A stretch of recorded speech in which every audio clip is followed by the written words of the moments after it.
Praise lord. దేవునికి స్తోత్రము. మీ అందరికీ నా వందనాలు.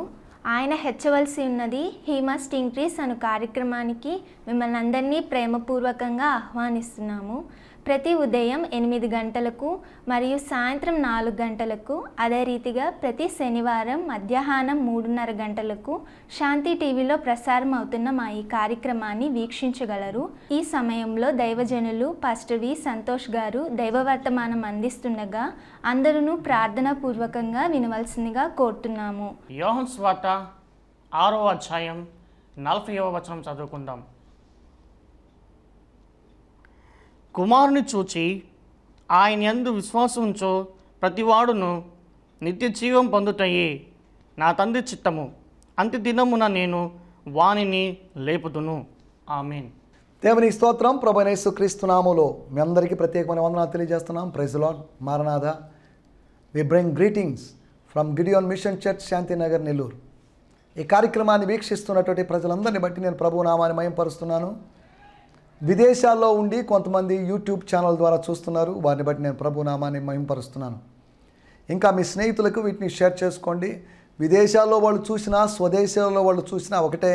స్వదేశీ విదేశీ వ్యత్యాసము భౌతికంగా మనం చేస్తున్నదే, కానీ క్రీస్తులో స్వదేశీ విదేశీ అనేటువంటిది లేదు అనేటువంటి సంగతిని మీకు జ్ఞాపకం చేస్తున్నాను. ఈ సమయంలో మనం దేవుని వాక్యాన్ని ధ్యానించుకుందాం. యోహాను సువార్త 6వ అధ్యాయము 40వ వచనం. John 6:40.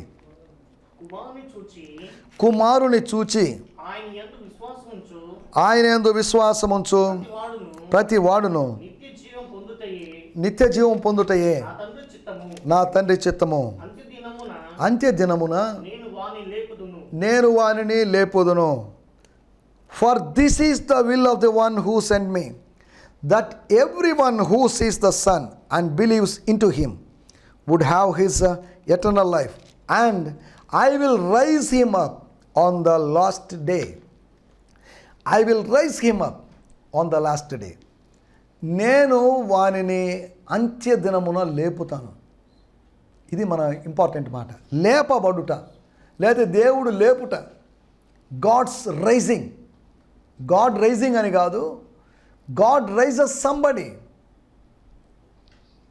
From a low level to high level, from death to resurrection, death to life. పునరుత్థానం గురించి కాదు, పునరుత్థానం గురించి కూడా మనం దీని సందర్భంగా ఆలోచించవచ్చు. యేసు ప్రభు చెప్తున్న మాట, నా యుద్ధకు వచ్చువాన్ని నేను ఎంత మాత్రం త్రోసివేనని చెప్పాడు. బాగానే ఉంది. మంచి అద్భుతమైన కొటేషన్స్, స్టేట్మెంట్స్ ఈ అధ్యాయంలో కనిపిస్తున్నాయి.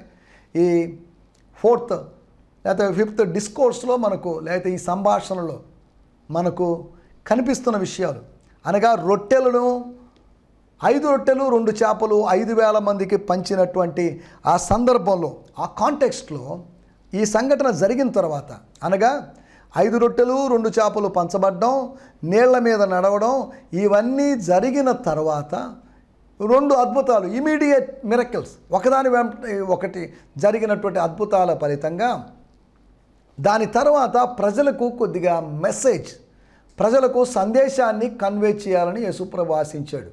ఆ సందేశమే ఈ అధ్యాయంలో మనకు కనిపిస్తుంది. ఆ సందేశంలో తాను ఏమై ఉన్నాడో అనేటువంటి ప్రకటన తాను చేస్తున్నాడు. ఇక్కడ మనం ఆలోచిస్తున్నట్టు మాట, నా యందు విశ్వాసం ఉంచువాడు, వాడున్నాడు, వాడు చనిపోతాడు. వాడు చనిపోవడం అని భౌతికంగా చనిపోతాడు, కానీ ఆత్మీయంగా వాడు లేపబడతాడు, భౌతికంగా కూడా లేపబడతాడు. నా యందు విశ్వాసం ఉంచి చనిపోయిన వాడు ఎన్నటికీ బ్రతికేవాడు. లేకపోతే అనగా మీకు అర్థం కావడానికి, లాజర్ అనే వ్యక్తి చనిపోయాడు, విశ్వసించి చనిపోయాడు, విశ్వాసిగా చనిపోయాడు.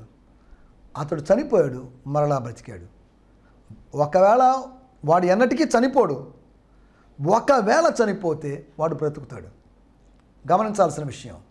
అనగా మరణము పెద్ద ప్రభావం ఒక విశ్వాసి మీద, పరిశుద్ధుడి మీద చూపించలేదు. మరణము బలహీనమైపోతుంది. మరణము విశ్వాసం మీద బలహీనంగా ఉంటే, మరణము లోకస్తుల మీద మాత్రం బలవంతుడిగా కనిపిస్తున్నాడు. మరణం అనేది ఒక శత్రువు. 1 కొరింథీయులకు రాసిన పత్రిక 15వ అధ్యాయంలో కడపట, లేకపోతే లాస్ట్లో అంతిమ దినాల్లో నాశనము చేయబడేటువంటి శత్రువు మరణమే. మనం ఆలోచిస్తున్న విషయాల్లోకి వచ్చేద్దాం. వాణ్ణి నేను లేపుతాను. I will raise him up. I will resurrect అని కాదు, రైజింలో రిజరెక్షన్ కూడా రైజింగే. లాజరు చనిపోయి లేచాడు. ఆ చిన్న అమ్మాయి, ఆ పాప 12 సంవత్సరాల అమ్మాయి లేచింది. ఒక విధవరాలి కుమారుడు లేచాడు. ఇక ఈ 3 మాత్రమేనా అంటే కాదు. యేసుప్రభు ఇంకా అనేకమైన సూచక్రియలు చేశాడు, అవన్నీ రాయబడలేదు. యేసుప్రభు లేపగలిగిన వాడు. యోహాను సువార్త 5వ అధ్యాయంలో తండ్రి ఏ విధంగా ప్రజలను లేపుతున్నాడు, జనులను లేపుతున్నాడో, బ్రతికిస్తున్నాడో, కుమారుడు కూడా అలా బ్రతికించుటకు అధికారమును పొందుకొని ఉన్నాడు అని రాయబడింది. ఈ లేపడం గురించి చెప్పినప్పుడు మనం ఇక్కడ కొన్ని వచనాలు కూడా ఇదే అధ్యాయంలోనే, యోహాను సువార్త 6వ అధ్యాయంలోనే 39వ వచనంలో కూడా ఈ మాట కనిపిస్తుంది, లేపడం అనేటువంటి దాని గురించి. ఆయన నాకు అనుగ్రహించిన దాని అంతటిలో నేనేమీ పోగొట్టుకోలేదు. అంత్యదినమున in the day of the end, లేకపోతే end day and the last day, అంత్యదినములలో అని కాదు, అంత్యదినమున వాడిని లేపుతాను. అదే అధ్యాయంలో లేకపోతే 44వ వచనంలో కూడా మనకి ఇదే మాట కనిపిస్తుంది. నన్ను పంపిన తండ్రి వాణ్ణి ఆకర్షించితేనే కానీ ఎవడునూ నా యొద్దకు రాలేడు. అంత్యదినమున నేను వాణ్ణి లేపుదును. 54వ వచనంలో కూడా మనం గమనించినట్లయితే, యోహాను సువార్త 6వ అధ్యాయము 54వ వచనంలో మనం చూస్తే, నా శరీరము తిని నా రక్తము తాగువాడు నిత్య జీవం కలిగిన వాడు అంత్యదినమున. దేవుని స్తోత్రం. అనగా ఈ అధ్యాయంలో 4 సార్లు లేపడం లేపడం లేపడం అనేటి మాటలు మనం చూస్తున్నాం. రేపడం కాదు, లేపడం. లేపబడిన వాళ్ళు రేపబడాలి. ఒకవేళ లేపబడ్డం అనేది భౌతికంగా అయితే, రేపబడ్డం అనేది ఇన్నర్గా. జొర్యాకును ఎష్తాయేలునకును మధ్య యెహోవా ఆత్మ అతన్ని రేపుటకు మొదలుపెట్టెను. దేవుని ఆత్మ రేపుతాడు. నేను ఈ మాటల ద్వారా, లేకపోతే కొత్త సంగతులు చెప్పాలని కాదు, మర్మాలు చెప్పాలని కాదు, మీరు ఎరిగిన, మీరు నేర్చుకున్న సంగతులను మీకు మరలా గుర్తు చేసి, మీ నిర్మలమైన మనసులను నేను మీకు రేపాలనుకుంటున్నాను అని పేతురు అంటాడు. ఒకటి స్టిర్రింగ్ అయితే, రెండోది రైజింగ్. ఈ 2 అవసరమైన విషయాలే. 2 కావాలి మనకు. రేపబడ్డం. గూడు రేపుతున్నాడు దేవుడు, కానీ అదే సమయంలో పడిపోయిన నన్ను లేపుతున్నాడు, రెక్కల మీద మోస్తున్నాడు అనేటువంటి సంగతిని మనం గుర్తు చేసుకోవాలి.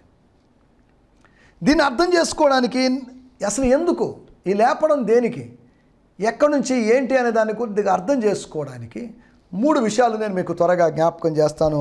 ఇదే యోహాను సువార్తలో 40వ వచనం, 6వ అధ్యాయము 40వ వచనం. వానిని అంత్యదినమున లేపుతాను. యేసు ప్రభు ఒక వ్యక్తిని అంత్యదినాన లేపుతాడు. ఎండ్ టైంలో నువ్వు నిలిచి ఉంటావు. దానియేలు గ్రంథం 12వ అధ్యాయంలో, అంతం వరకు నువ్వు నిలిచి ఉంటే నీ వంతులో నువ్వు నిలుస్తావు అనేటువంటి రిజరెక్షన్ యొక్క ఆ మాటను గురించి అక్కడ రాయబడినట్టుగా మనం చూస్తున్నాం. అసలు ఎందుకు ఈ లేపడం, ఎందుకు ఏంటి అని మనం ఆలోచిస్తే, యోహాను సువార్త 5వ అధ్యాయంలో మనకు తెలుసు, మనుష్య కుమారుని శబ్దం విని మృతులైన వాళ్ళు, చచ్చిపోయిన వాళ్ళు తిరిగి లేస్తారు. మనుష్య కుమారుడు లేపుతాడు. 2 విధాలైనటువంటి పునరుద్ధానాలు అక్కడ కనిపిస్తాయి. ఒకటి భౌతికమైన పునరుద్ధానము, రెండవది సమాధుల్లోంచి కలిగేటువంటి పునరుద్ధానము, ఉన్నటువంటి స్థితిలో నుంచి కలిగేటువంటి పునరుద్ధానం. 2 చచ్చిన స్థితులే. కాకపోతే ఒకటి భౌతికంగా చచ్చిన స్థితి, రెండవది ఆత్మీయంగా చచ్చిన స్థితి. స్థితి అయినా కానీ, స్థలమైనా కానీ అక్కడి నుంచి లేపడానికి దేవుడు సమర్థుడు అనే సంగతిని నేను మీకు గుర్తు చేస్తున్నాను. ఎందుకు లేపడం? ఇక్కడ యోహాను సువార్తలోనే, లేకపోతే 5వ అధ్యాయము చివరి వచనాల్లో, కొందరు జీవ పునరుత్థానానికి, కొందరు తీర్పు పునరుత్థానానికి లేపబడతారు. ఎందుకు లేపబడతారు అంటే, మనం చదువుకున్నటువంటి ఆ మూల వాక్యంలో మాటలో, వాడు నిత్య జీవము పొందినట్లుగా, నిత్య జీవాన్ని అనుభవించడానికి లేపబడ్డవాడు. లేచిన తర్వాత జీవితం ఉంది. లాజరు లేచాడు, తర్వాత కొంతకాలం జీవించాడు. మీరు క్రీస్తు యేసుతో కూడా చనిపోయి, రోమీయులకు రాసిన పత్రిక 6వ అధ్యాయంలో ఉన్నట్టుగా చనిపోయి బాప్తిసం ద్వారా ఆ సాదృశ్యమందు మీరు ఆయనతో కూడా పాతి పెట్టబడి నూతన జీవము పొందిన వారమై నడుచుకొనున్నట్లు, అది నూతన జీవం కలిగిన బాప్తిజం తర్వాత, నీటి బాప్తిజం తర్వాత, ఆత్మ బాప్తిజం తర్వాత మనము నూతన జీవము కలిగిన వాళ్ళగా నడుచుకోవాలి. అది దేవుని యొక్క కోరిక. నూతనమైన జీవం, న్యూ లైఫ్ కలిగిన వాళ్ళగా. పాత జీవితం కాదు, రోగ జీవితం కాదు, ఒక కొత్త జీవితం, new brand life, brand new life. అది ఆ లైఫ్లో నువ్వు ముందుకు సాగాలి. నువ్వు పాతి పెట్టబడ్డావు, నువ్వు సమాధి చేయబడ్డావు, నువ్వు తిరిగి లేచావు, ఆయనతో పాటు మరణించావు. ఐడెంటిఫికేషన్ విత్ క్రైస్ట్, క్రీస్తుతో ఉన్నటువంటి ఐక్యమందు సాదృశ్యం, ఈ సాదృశ్యమందు ఐక్యం నువ్వు కలిగి ఉన్నావు. ఆయనలాగా అనేటువంటి అనుభవంలోకి వచ్చేసావు. ఆయనవి కాదు, ఆయనలాగా ఉన్నటువంటి అనుభవాల్ని కలుగుతున్నాయి. మనం ఆలోచిస్తున్నటువంటి మాటలు, ఒకటి శాశ్వతమైన జీవాన్ని అనుభవించుటకు ఆయన నిన్ను లేపుతున్నాడు. To experience the eternal life. చనిపోవడానికి ముందు 70 సంవత్సరాలు జీవించావు, 80 సంవత్సరాలు జీవించావు.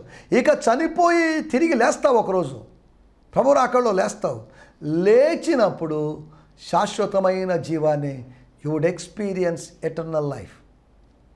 శాశ్వతమైన జీవాన్ని అనుభవించడం కోసం ప్రభు నిన్ను లేపుతాడు. శాశ్వతమైన జీవం అంటే నిత్య జీవమే, ఎవర్ లాస్టింగ్ లైఫ్, సమృద్ధి అనే జీవం, అక్షయమైనటువంటి జీవం, లేకపోతే అమర్త్యతను ధరించుకున్నటువంటి జీవం, అమర్త్యత కలిగినటువంటి మోర్టల్ లైఫ్ కాదు, ఇమ్మోర్టల్ లైఫ్. దేవుని స్తోత్రం. పెరిషబుల్ లైఫ్ కాదు, ఇంపెరిషబుల్ లైఫ్. దాని కొరకు దేవుడు నిన్ను నిలబెట్టుకుంటాడు. లేపడంలో ఉన్నట్టు ఉద్దేశం. రెండో ఉద్దేశం మనం ఆలోచిస్తే, యోహాను సువార్త 11వ అధ్యాయము 23, 24 వచనాలు మనం గమనిస్తే, యేసు నీ సహోదరుడు మరలా లేచునని ఆమెతో చెప్పగా, మార్త ఆయనతో అంత్యదినమున పునరుత్థానమందు లేచునని. యేసు ప్రభు విశ్వాసంతో ఒక మాట చెప్తే, ప్రవచనం చెప్తే, ఈమె మతపరమైనటువంటి డినామినేషన్ భావాన్ని వ్యక్తం చేసింది. లేస్తాడులే ప్రభు, ఇప్పుడు కాదు, అంత్యదినాన్ని లేస్తాడులే. చనిపోయి 4 రోజులైంది, ఇది 5వ రోజు, ఇంకేమి లేస్తాడు? నువ్వు ఉంటే బాగుండేది, ఏదో జరిగిండేది, మరణం ఆలస్యమైండేది, వాయిదా పడి ఉండేది, రోగం తగ్గిపోయింది, దీన్ని జరగాల్సింది, కానీ నువ్వు లేకుండా పోయావు. నేను పిలిచాం మేము. ఇంచుమించు పరోక్షంగా ప్రభు మీద నిందలు వేస్తుంది, నువ్వు ఎందుకు లేవు అన్నట్టుగా అడుగుతున్నటువంటి వ్యక్తిని మనం చూస్తున్నాం. ఈ స్త్రీతో చెప్తున్నాడు, అమ్మా పునరుత్థానము నేనే, జీవము నేనే అని ఒక రివిలేషన్ని అనుగ్రహిస్తున్నాడు. తాను ఏమై ఉన్నాడో తెలియజేస్తాను. నేనే మార్గము, సత్యము, నేనే నిజమైన ద్రాక్షావళిని, నేను మంచి కాపరని, నేను జీవాహారాన్ని నేనే అని చెప్పిన దేవుడు, నేను పునరుత్థానమైనాను. I am the resurrection. పునరుత్థానం కలిగించేవాడిని కాదు, నేనే పునరుత్థానాన్ని. I am the resurrection itself. దేవుని స్తోత్రం. He didn't say that I will give you resurrection, I will make you to resurrect అని కాదు, కానీ I am the resurrection itself. దేవునికి స్తోత్రం. నేనే మార్గం అన్నాడు, కానీ నేను మీకు మార్గం చూపిస్తానని కాదనింది. He didn't say that he will show the way, but he said I am the way. కొద్ది తేడాలు అర్థం చేసుకోవాలి. సరే, వీటిలోకి వెళ్ళడం లేదు, కానీ మనం ఆలోచిస్తున్నటువంటి మొట్టమొదటి మాట, శాశ్వత జీవాన్ని పొందడానికి దేవుడు లేపుతున్నాడు. ఇక్కడ లాజరుని ఎందుకు లేపుతున్నాడు? లాజరుని లేపడంలో ఉన్నట్టు ఉద్దేశం ఏంటి? ఆ ఇంట్లో 4 రోజులుగా దుఃఖము, వేదన, విషాదము అలుముకున్నటువంటి గృహం. యేసు సాన్నిధ్యం లేకుండా పస్కా పండుగ రాబోతుంది, యేసు వస్తాడో లేదో. మరి గత పస్కాకి లాజరు ఉన్నాడు, ఈ పస్కా సెలబ్రేషన్ చేసుకోవడానికి లాజరు లేడే. ఇంతకుముందు 3 కలిసి మేము పస్కా ఆచరించాం, ఇప్పుడు 2 పస్కా ఆచరించాల్సిన పరిస్థితి. అయినా 2 ఉన్నాం, ఇంకెందుకు పస్కా? ప్రభు మాకింత అన్యాయం జరిగించిన తర్వాత ఇంకేం పస్కా ఆచరిస్తాం అన్నట్టుగా దుఃఖంతో ఉన్నారు. తర్వాత మన లాజర్ లేదా మా తమ్ముడు ఉండడు అని భావించారు, లేడు అని భావించారు. కానీ లేని వారిని ఉన్నట్టుగా మీ ముందుకు తీసుకుని రాగలిగిన దేవుడు, లేని వాటిని ఉన్నట్టుగా చేయగలిగినటువంటి దేవుడు. దేవునికి స్తోత్రం. రెండో విషయాన్ని, నీ శోకాన్ని తొలగించడానికి, to remove, to wipe our your tears, నీ శోకాన్ని తొలగించడానికి ఆయన నిన్ను లేపుతున్నాడు అనే సంగతిని గుర్తు చేసుకోవాలి. ఒకటి, శాశ్వతమైన జీవాన్ని అనుభవింపజేయడానికి నిన్ను లేపుతున్నాడు. రెండోది, నీ ఇంట్లో ఉన్నటువంటి శోకాన్ని తొలగించడానికి, శోక సముద్రంలో మునిగినటువంటి నీ కుటుంబాన్ని దర్శించడానికి, నీ కుటుంబానికి స్వర్గ సంబంధమైన సత్యాన్ని, ప్రత్యక్షతను అనుగ్రహించడానికి ఆయన అక్కడికి వచ్చాడు. యేసు లాజరుని లేకపోతున్నాడనే సంగతి ఎవరికి తెలియదు, యేసుకు మాత్రమే తెలుసు. తాను ఏమి చేయనై ఉన్నాడో తాను స్పష్టంగా ఎరిగిన దేవుడు. బై మిస్టేక్ జరిగిన విషయం కాదు లాజరు యొక్క పునరుత్థానం. లాజరు యొక్క పునరుత్థానం అనగా లాజరు తిరిగి లేవడం అనేది ఎప్పుడో నిన్నటి రాత్రే తండ్రి సన్నిధిలో దాన్ని చూశాడు. తర్వాత రోజు దాన్ని చేశాడు. ముందు రోజు చూశాడు, రాత్రి చూశాడు, పగలు చేశాడు. దేవునికి స్తోత్రం. ఆయన చూసేటువంటి దేవుడు, చేసేటువంటి దేవుడు. నిన్ను చూసినప్పుడు ఆయన నీ కొరకు ఏదో ఒకటి చేస్తాడు. ఎంత గొప్ప దేవుడిని మనం కలిగి ఉన్నాము. క్రియాత్మకమైన దేవుణ్ణి, క్రియాత్మకమైన దేవుని కుమారుణ్ణి మనం కలిగి ఉన్నాం. దేవునికి స్తోత్రం. సృజనాత్మకమైన, క్రియాత్మకమైనటువంటి దేవుడు, సృష్టికర్త మన దేవుడు. దేవునికి స్తోత్రం. మూడో విషయం, లేపడము అనే దాని గురించి మనం కొద్దిగా ఆలోచిస్తున్నాం. మొదటి సమూయేలు గ్రంథము 2వ అధ్యాయము 8వ వచనంలో మనం గమనిస్తే, మొదటి సమూయేలు గ్రంథము 2వ అధ్యాయం 8వ వచనం, దరిద్రులను అధికారులతో కూర్చుండబెట్టుటకును మహిమ కలిగిన సింహాసనమును స్వతంత్రింప చేయుటకును వారిని మంటిలో నుండి మంటిలోంచి ఎత్తేవాడు, ఎత్తి తీసుకునేవాడు, లేకపోతే లేపేవాడు, లేపి నిలబెట్టేవాడు. తర్వాత అక్కడ రాయబడ్డ మాట, లేమిగల వారిని అనగా దరిద్రులైన వారిని, పేదవారిని పెంట కుప్పల మీద నుండి. ఇది మన పాయింట్ ఇక్కడ, లేపడం, rising by God, rising by the Son of God. ఆయన చెప్తున్నాడు, నేను లేపుతాను, అంత్య దినాన లేపుతాను, ఏదో ఒకరోజు లేపుతాను. లేపడం మాత్రం ష్యూర్. అమ్మా మరియా మార్తా, మీరు గుర్తుపెట్టుకోండి, మీరు దేవుని మహిమను చూడబోతున్నారు. ఏంటి ప్రభు ఆ దేవుని మహిమ అని వాళ్ళు అడగలేదు. ఏటోలే ఆయన ఏదో చెప్తున్నాడు, ఇప్పుడు ఆ వాగ్దానాలు, తమ్ముడు చచ్చిపోయిన బాధలు మేముంటే ఈయన వాగ్దానాలు ఇవన్నీ ఏంటో మరి అని అనుకోండొచ్చు. మనం ఆలోచిస్తున్న విషయాలు ఒకటి, ఆయన నా జీవితంలో శాశ్వతమైన జీవాన్ని అనుభవింపజేయాలని నిన్ను లేపుతాడు ఒకరోజు. అది తన స్వరంతో, కడబోరతోనో లేదా మరొక ద్వారా నిన్ను లేపగలిగినటువంటి దేవుడు. రెండో విషయము, మనం ఆలోచిస్తున్నటువంటి విషయం, శోకాన్ని శోకిస్తున్నటువంటి ఇద్దరు స్త్రీలు, మరణ ఛాయలు అలుముకున్నటువంటి, మరణాంధకారం ఉన్నటువంటి ఆ ఇంటిలోనికి వచ్చి వారి శోకాన్ని తొలగించడానికి, దేవుని స్తోత్రం, ఆయన వారిని, వాళ్ళ తమ్ముడిని లేపాడు. అతను లేపబడ్డాడు కాబట్టి శోక సముద్రంలో మునిగినటువంటి ఆ పరివారం, ఆ కుటుంబము సంతోష సముద్రంగా లేదా సంతోష సాగరంగా మారింది. యేసు లేనప్పుడు శోక సముద్రంగా ఉంది, యేసు ఉన్నప్పుడు సంతోష సముద్రంగా మారింది. యేసు ఉంటే చాలు, పరిస్థితులన్నీ తారుమారవుతాయి. ప్రతి పరిస్థితి వేరొక స్థితిలోకి వెళుతుంది అనేటువంటి విషయాన్ని మనం జ్ఞాపకం చేసుకోవాలి. దేవుని స్తోత్రం, హల్లెలూయా. మూడో విషయం, మనం చదువుకున్న విషయం, హన్నమ్మ గారు, అన్నా కాదు హన్నమ్మ గారు, ఆమెకు పిల్లలు లేక, సంతానం లేక బాధపడుతూ, తన సహోదరి చేత అవమానానికి గురవుతూ, గొడ్రాలు అనే ముద్ర వేయించుకుంటున్నటువంటి స్థితిలో ఉన్నటువంటి ఆమె ఇక బిడ్డలు పుట్టే అవకాశం లేదు. ఎంతకాలం అయిందో మరి తెలియదు. అబ్రహాముకు, శారాకు బిడ్డలు ఆలస్యమయ్యారు, ఇస్సాకు, రిబ్కాకు బిడ్డలు ఆలస్యమయ్యారు, జకరియా, ఎలిజబెతుకు బిడ్డలు ఆలస్యమయ్యారు. ఇలా కొంతమంది కొన్ని జంటలకి బిడ్డలు ఆలస్యమయ్యారు. అలాగైతే తన పరిస్థితి ఏంటి? హన్నాకి, ఆమె భర్త అయినటువంటి ఎల్కానాకి బిడ్డలు ఆలస్యం, ఇంకా బిడ్డలు పుట్టరేమో అనేటువంటి భావన లేదు. కానీ ఇక్కడ శారా విషయంలో, రిబ్కా విషయంలో వారి స్త్రీ ధర్మము ఉడిగింది అని చెప్పబడింది. స్త్రీ ధర్మము నిలిచిపోయింది. స్త్రీ ధర్మము నిలిచిపోయిందని ఇక్కడ హన్నా విషయంలో చెప్పబడినప్పటికీ కూడా పాసిబిలిటీ లేని చోట, ఇంపాసిబుల్ అయిన చోట దేవుడు పాసిబుల్ చేస్తున్నాడు. దేవుని స్తోత్రం. నీ జీవితంలో ఒకవేళ ఇంపాసిబుల్ అనేటువంటి మాటను నువ్వు చూస్తున్నావేమో, నీ డిక్షనరీలో, నీ నిఘంటువులో ఇంపాసిబుల్ అనే మాట అనేక సార్లు కనిపిస్తుందేమో. దాన్ని పాసిబుల్, అసాధ్యాల్ని సుసాధ్యం చేయగలిగినటువంటి మన దేవుడు మన పక్షాన్ని వ్యాజ్యమాడతాడు, కార్యం చేస్తాడు అనే సంగతిని మీకు గుర్తు చేస్తున్నాను. మూడో విషయము, ఆయన పైకెత్తి మన స్థితిని మార్చడానికి పెంట కుప్పల నుండి పైకి లేపేటువంటి దేవుడు అన్నప్పుడు ఒక వ్యక్తిని గురించి మనం చెప్పుకోవాలి. నాకు గుర్తు వచ్చినట్టు ఆ వ్యక్తి, ఆయన పేరు బెన్సన్ ఇడహోసా అనేటువంటి ఒక గొప్ప దైవజనుడు. నైజీరియా దేశంలో ఉన్నటువంటి ఒక దైవజనుడు. అతను లేపబడ్డాడు.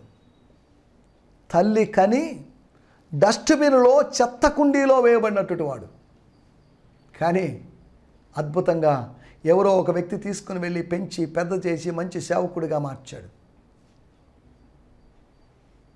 ఆ అక్షరార్థంగా పెంట కుప్పల నుంచి వచ్చినటువంటి ఆ దైవజనుణ్ణి, పైకెత్తబడిన దైవజనుణ్ణి సింహాసనం మీద అధికారులతో కూడా కూర్చోబెట్టడానికి దేవుడు ప్రణాళికలు వేశాడు. అతడు అధికారులతో కూడా కూర్చున్నాడు. ఆ దేశంలో గొప్ప నాయకుడు అయిపోయాడు. ఆ దేశంలో ఇడహోసా అంటే ఎరుగనటువంటి వ్యక్తులే లేరు.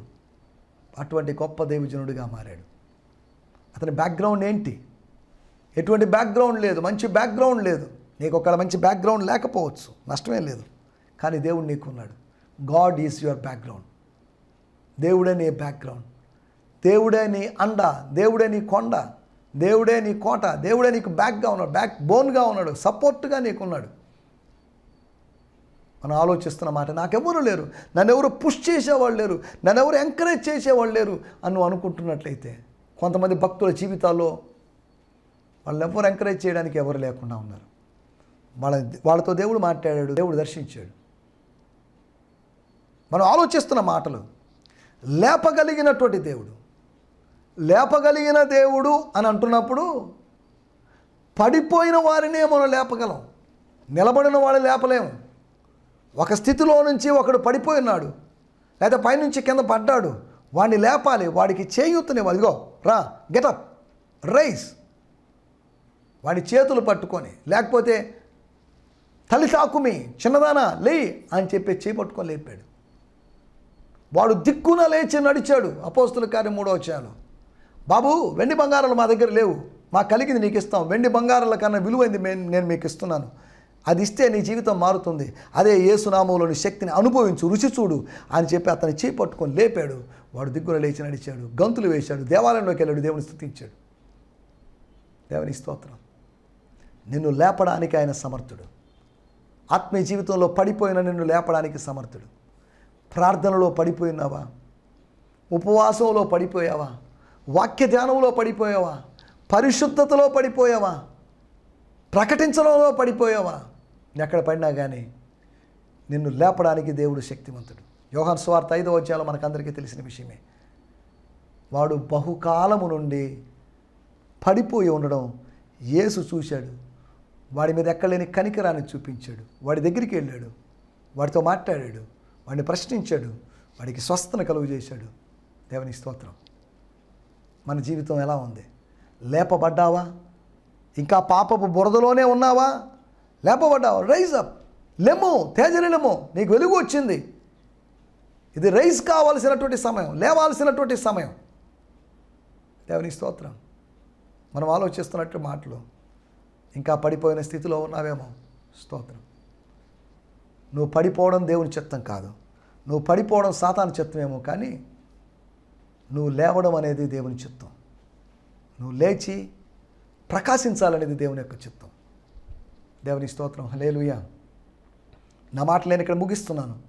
మనం ఆలోచించినటువంటి విషయాలు ఏంటి అంటే, వానిని అంత్యదినాన లేపుతాను. వానిని అంటే ఒక్కడిని మాత్రమేనే కాదు, ఎవరైతే విశ్వసిస్తారో, ఎవరైతే దగ్గరికి వస్తారో వాళ్ళని త్రోసివేయలేదు. ఓకే, త్రోసివేయడం అనేది పక్కన పెడితే వారిని పైకి లేపగలిగినటువంటి దేవుడు.